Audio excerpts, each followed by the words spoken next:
they have more maturity. Like you see Yeah. Snagglepuss. Some people, like people my age that don't read comics and go to the store and say, "Oh, look, Snagglepuss! I'm gonna get the Snagglepuss for my 3-year-old," thinking it's gonna be slapsticky Snagglepuss from the cartoon show, and it's this serious story about McCarthy era shit that just goes right over the kid's head. It's You know, I don't know what to make of it. It's the weirdest mashup of things I've ever seen to have something that serious be dealt with Hanna-Barbera characters. it really is. And I wanted to ask you, because I read it. I read the latest issue of The Walking Dead. Does it almost kind of feel like they're doing Woodbury again in this Brave New World arc? It almost feels kind of like they're doing Woodbury again. And what issue was it? Was it 175? Because I haven't read 176 yet. If that's not out yet. The last Oh, one I read is like the woman sitting at a desk on the cover. oh, oh, I haven't. No, I haven't got that one yet. I haven't got those books yet. Oh, you haven't? No, Oh that man. was last week, right? Was it last Yeah, week? yeah. Oh, yeah, I haven't got it yet. Oh man. Yeah, I don't know what to think about this arc, so we'll table that discussion for now. Yeah, I'll have to read it first. But it seemed to me like it was going to be this cool new direction that they were going in. It was kind of from one. I could talk about 175. I read that one.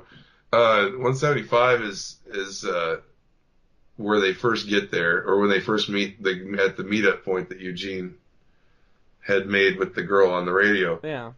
And I thought it was kind of be a cool new direction. I kind of liked how they were, they found out that there's modern civilization for the first time, and they're still using carts and horses and like living like pioneers basically in Alexandria and the DC area. And they went west and found this like amazing. They've got a stadium, they've got electricity, they've got It's everything. just weird that they're kind of like the people automatically assume that these people that want to meet them are going to join their community. That's what's weird to me, is that they automatically assume, like, they were going to go meet there and see how, they were just going to meet and talk, and then immediately it's like, well, if you're going to be part of our community, it's like, wait a minute, who ever said anything about them becoming part of your community? Well, see, I haven't read the new one, but it seemed shady that like the girl that was supposed to meet him wasn't there. There's a reason for Uh, that. There's a reason for that. It's really weird. but You know, I don't. I think that's kind of the way Alexandria is, though. When they ran into that one group with the woman, and they like back before Negan escaped, like yeah, during the festival fucking planning that took a fucking year, yeah. where they brought those people back to Alexandria and kind of kept them on house arrest in the place the same way. So I think that's just kind of a thing the communities do in that world. So It's weird. until I read it, I can't really Yeah. make a Yeah, we'll determination. But table that. I'm kind of hoping that it goes. I'm kind of hoping that it goes in that like they discover this whole new world and have to. I don't know. It kind of opened up a lot of doors so that they could do a lot of different things with it. I still love the book. The show is tanked for me. I'm not even going to watch it anymore. But the book is still great. Yeah. It's weird. The book gets good and the show gets bad. I'm thinking, to our talk about cartoons, you know what I would love to see come back is, now Pixar movies do it. You go to a Pixar movie, right? And you get the Pixar movie, but they always give you that Pixar short before the film. Yeah. Why doesn't Warner Brothers, like, when they come out, like, not every movie, but certain movies, they come out with like a new Looney Tunes short to play in front of like the movie, or something like that. Yeah, because that's how it And used to do it be. right. Draw it 2D and draw Yeah. the whole thing. I remember growing up. I remember after Who Framed Roger Rabbit came out, and I loved the movie Who Framed Roger Rabbit. I thought, because that was really one of the first times you saw characters from different studios interacting together, Mickey and Bugs on the same screen at the same time.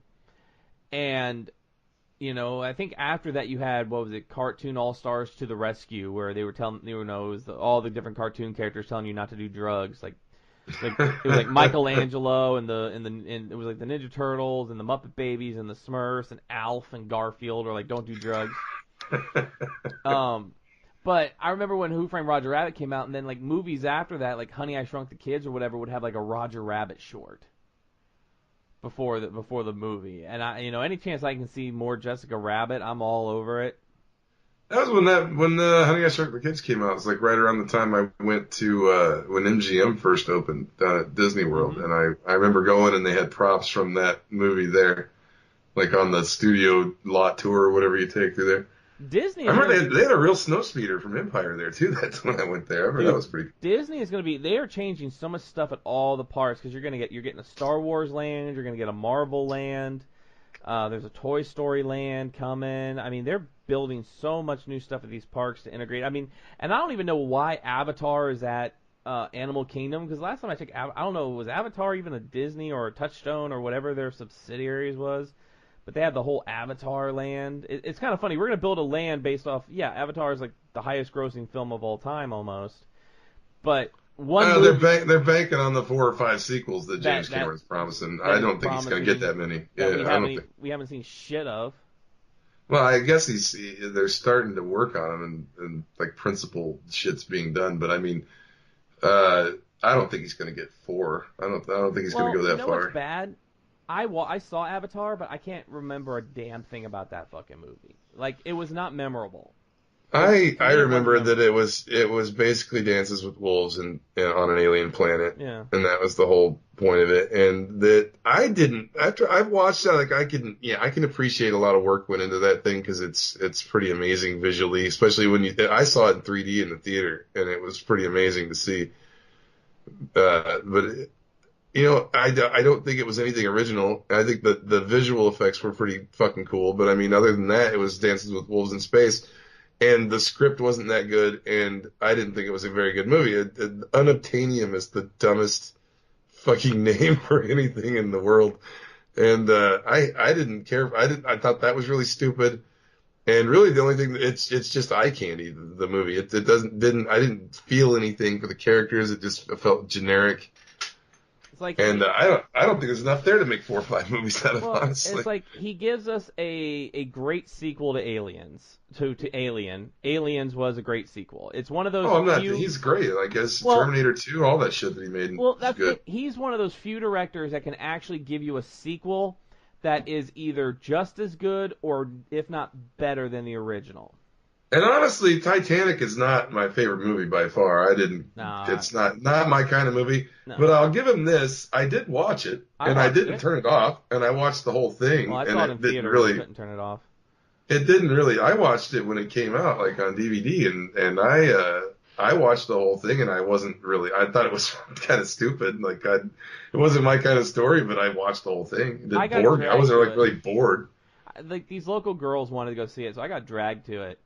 I was And just waiting for the boat to sink. I was like, I want to see these amazing effects of the boat sinking. That's all I that's wanted to the whole see. thing. It's like that and like the movie Pearl Harbor, right? I don't need a goddamn love story in my historical movie. Just tell me the facts, show me that the boat fucking sank, and that's it. I don't need a fucking love story in this shit because I don't give a damn about the love story. I want to know the cold hard facts. That'd be like, it's like we're gonna do this. That's a documentary though. Well, fine, give it to me. Give it to I me. would rather watch the documentary than like I absolutely despise Oliver Stone's The Doors movie. Yeah. I absolutely fucking hate it, and it's mainly because I was a big Doors fan growing up, and I have seen all of the actual footage of Jim Morrison in a lot of different live situations, and watched whole live concerts of Jim Morrison, and seen interviews of Jim Morrison, and Oliver Stone had Val Kilmer just all tripping out all the time, and like just always a spacey headed guy, and it's like that wasn't really like what he was like when on anything I've ever seen him, and like you see him on like the old PBS. I think it was when the Soft Parade came out. They did a PBS special where they played songs from the Soft Parade, and then they did like an interview. And that was like some of Jim Morrison's last few, like maybe his last interview where he had the big beard and he was like older and Yeah. put on weight. But he did an interview like in like 70 or 71, like right before he died. And he said, like he was like just a normal guy. He was like, this, what do you think music's gonna be like, down the road? And he's like, well, he said, things are gonna get more affordable and electronic music's gonna take over, and electronic music's gonna be huge. People will be able to make music in their homes. Like Morrison said that like in like 70 or 71. Like he was right. he was a forward thinker, man. Like, and he was a smart guy. And Oliver Stone reduced into this spacey-headed moron, took drugs constantly like a funnel down his throat, and is just stumbling around in the streets. And it's like, that isn't really a good portrayal of Jim Morrison. It's not really what he was. I'm sure he got fucked up. There's no doubt in my mind the guy took every drug on the planet. Oh, yeah, definitely. But he didn't act like that all the fucking time. I mean, there's video evidence that he didn't act that way all the time. Well, those are some of those, like, when you do those biopics, like, I am worried to death. They're doing a biopic on Mr. Rogers, okay?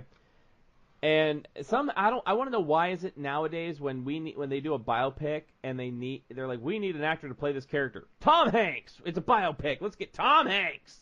Yeah, I was thinking, what are they doing, like the last days of Mr. Rogers? Because he's kind of old. Well, I'm sitting there like, so they had to do that biopic where it was like how Disney got the rights to Mary Poppins. Well, Tom Hanks is playing Walt Disney. They have that Captain Sully or whatever. Tom Hanks is playing him. Why is Tom Hanks like the go-to for every fucking biopic nowadays? I don't know, but I saw somebody right after that was announced that Tom Hanks was going to be Mr. Rogers. I saw somebody put up a picture of a side-by-side of Mr. Rogers and Jim Parsons from Big Bang Theory, and I thought, why didn't they fucking go with that? It looks like he looks a lot like Mr. Rogers. I'm sure he could do that. And he has that voice. He could do that voice perfectly. He could do that voice. And I like Jim Parsons. Like I said, if you all have never seen the movie Home, go watch it. It is amazing. He does a great job in that movie, and I love that movie. And go watch the cartoon series on Netflix. I think that's still that might still be hand drawn 2D, but it is beautiful and it's funny and it's great. I love that, that show. But I'm sitting there like, Mr. Rogers, are they going to talk? I mean, are they going to showcase him like when he went to Washington to fight for, like public access and get money for public access and things like that? Because those are... Well, see, that was important, and just really just this whole, like, his whole attitude, like, he's like the nicest person on the planet. Yeah. That's weird. I wonder if George Romero, I wonder if they'll focus on any at all, if they'll have like a cameo of like a guy that's supposed to be George Romero, because that was like one of his early cameramen. See, and that's my thing. If they portray as like the secret life of Mr. Rogers, and he's like snorting cocaine off like a puppet's ass or some shit. Him and Lady Evelyn or whatever, getting it on behind the castle. I wanted to see the secret lives of the Teletubbies. I really want to know what Tinky Winky and Lala were doing. Think of it. One of them's head was phallic. The other one was a circle. What were they? What were they doing there? No, really, backstage it was just like a bunch of British dudes like smoking cigarettes with the heads off. Like, let's go out there and Tiki Wiki, whatever the fuck. Oh, come on, that's all the Wiggles are. They're friggin'. They're Australian. All these all these kids. They were knife fighting. They were all knife fighting backstage. What was that movie? Death to Smoochie with Robin Williams. Yeah. Oh, Danny DeVito. Oh God, Danny DeVito swimming in chocolate. Oh, Danny DeVito has gotten funnier as he's gotten older. I love that he goes on The View drunk. It's because he can. He's Danny DeVito. That's right. He can do whatever he wants. I was on Taxi. Yeah, that's right. I knew Andy Kaufman. I don't think he's dead. I think Andy Kaufman's still alive. He's just ribbing us. He's just out there somewhere. They should, if Danny DeVito ever has to leave Sunny, they should replace him with Judd Hirsch from Taxi. Judd Hirsch should just be brought into the gang. And he'd be like, but it'd be different because he wouldn't be like Frank. He'd just be this. No, he'd be Jewish smart. Guy. He'd be a smart Jewish guy. He'd be appalled by them. He would hate them all. He'd be stuck with them. That would be funny. That was one of the weirdest things. You watch Independence Day, and you got like Will Smith, Bill Pullman, John Goodman, and then you just got Judd Hirsch.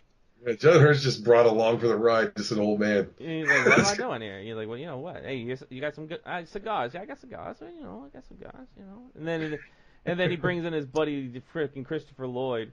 Oh, I don't know what's going on. Sure. Oh. Put Christopher Lloyd on Sunny. That might be funny.